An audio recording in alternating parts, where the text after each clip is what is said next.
audiobook do livro Meu Caminho para o Rotary, autor Paul Harris, leitura de Marcos Anselmo Ferreira Franco, do Rotary Clube de Santos Oeste, do Distrito 4420. Capítulo 28. Uma comunidade laboriosa. O meu vale era autossuficiente nos tempos da minha infância. As terras ao longo do rio eram férteis e as fraldas das montanhas circunjacentes ofereciam excelentes condições de pastagem. As pequenas indústrias baseavam-se na extração da madeira nativa ou matéria-prima. Também a loja de ferragens achava ali o material apropriado para os cabos das ferramentas. A indústria de trenós encontrava os paus d'óleo brancos, que também eram usados na fábrica de algumas peças de carros.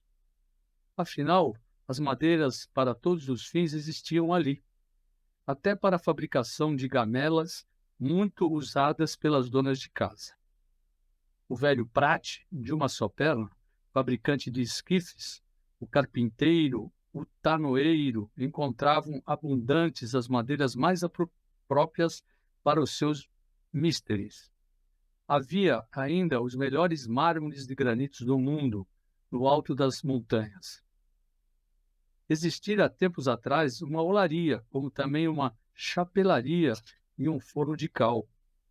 Eu era menino quando foi instalada uma fábrica de ferramentas pelo senhor Bachelet, que era dirigida pelos seus 3 filhos e um genro.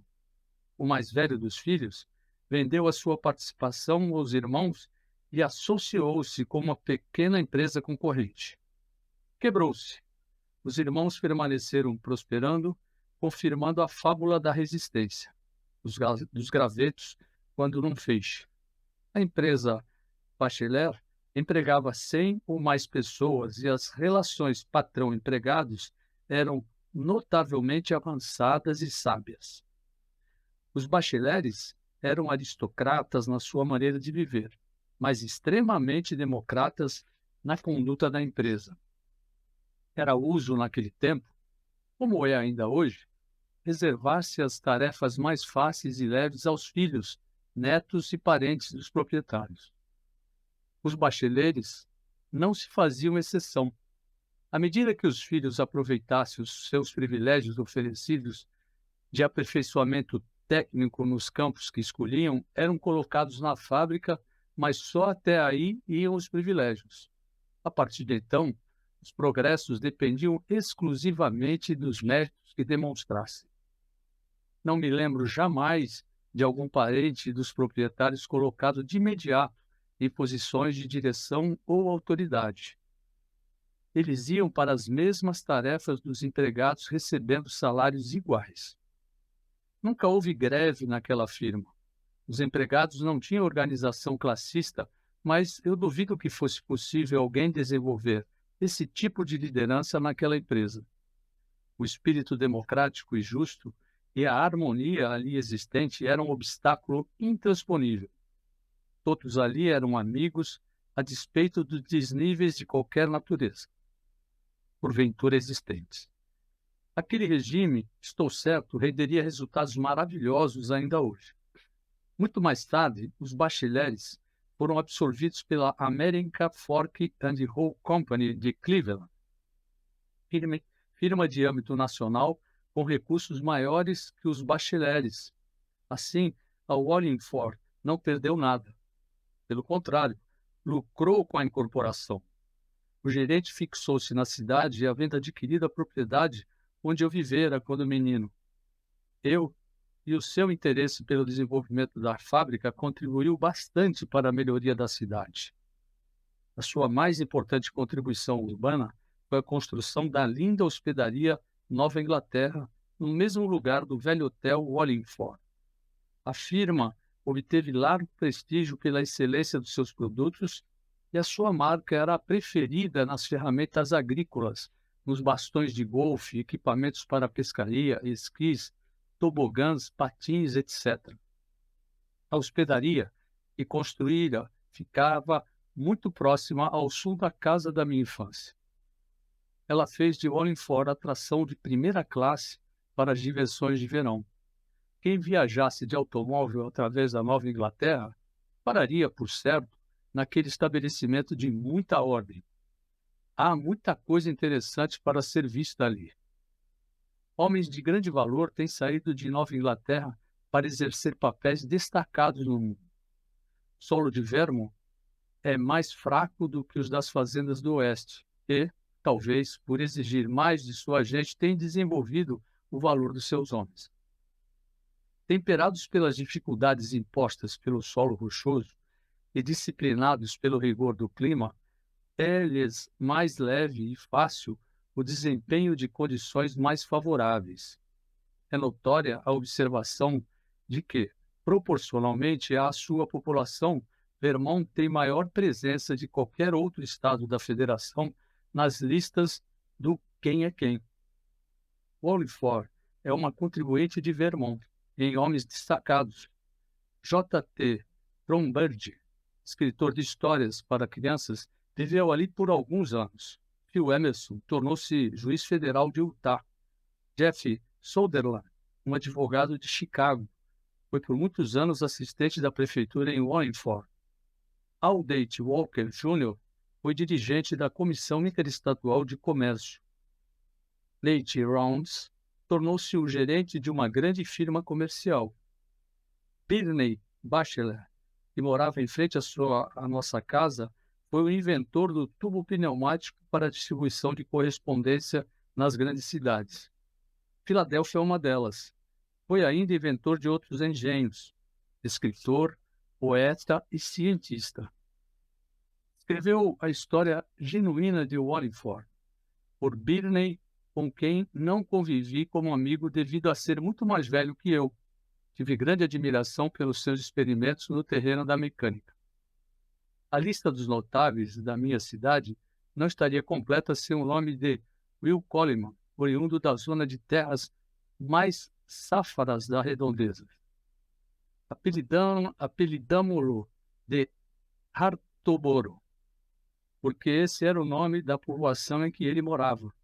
Se é verdade que as ovelhas de Vermont têm o faro tão apurado e conseguem sobreviver com o raríssimo material que há entre as pedras das montanhas, por certo, essa qualidade elas teriam desenvolvido em Hatboro. Nem mesmo escola Hatboro tinha. As crianças dali tinham a de Wallingford. As 7 ou 8 milhas que percorriam diariamente a pé davam-lhe tão grande apetite de aprender como de comer o farnel que traziam. John Gainey e Will Coleman sempre vinham juntos e eram quase irreconhecíveis quando no inverno se agasalhavam para cruzar caminhos das montanhas geladas. Ambos estavam colocados entre os primeiros da classe. Graduado, John voltou à fazenda, mas Will lançou-se nos negócios. A iniciação usual no campo dos negócios era em Wallingford, emprego numa das suas lojas. Depois, maior desenvoltura numa loja maior, em Rutland. Provada, aí a capacidade continuaria indo para Troy, Albany, New York e Boston.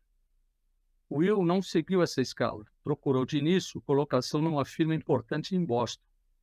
Economizara o dinheiro suficiente para a viagem de 257 quilômetros e hospedagem por alguns dias numa pensão barata, e lançou-se. Por sorte sua, foi procurar emprego na maior fábrica do mundo em maquinário para sapataria. Após alguns empecilhos, conseguiu entrevista com o presidente da companhia.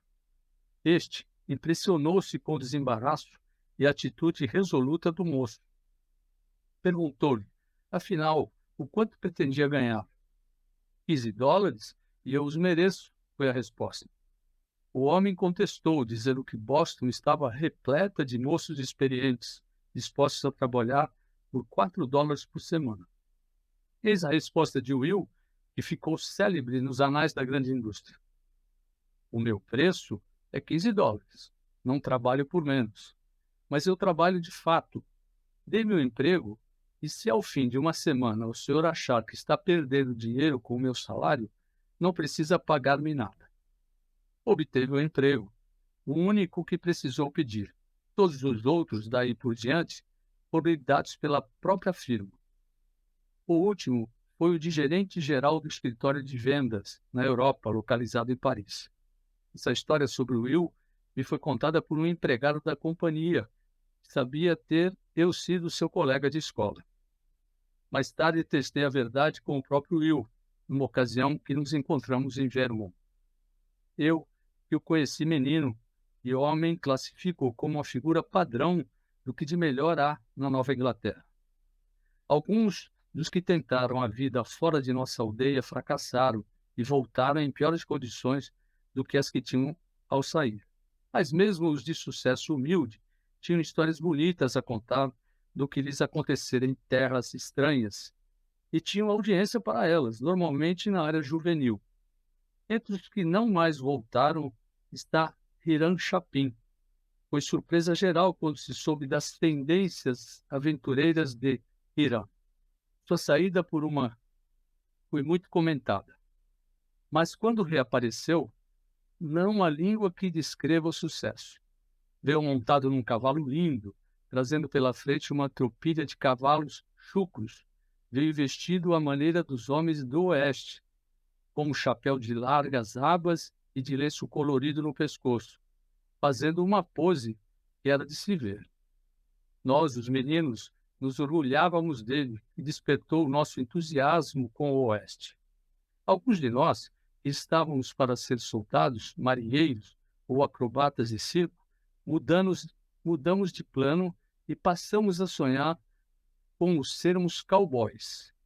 Se um bocó como Hiram Chapin, em 6 meses, podia transformar-se naquela figura admirável, o que se podia esperar de uma rapaziada de sangue quente como nós?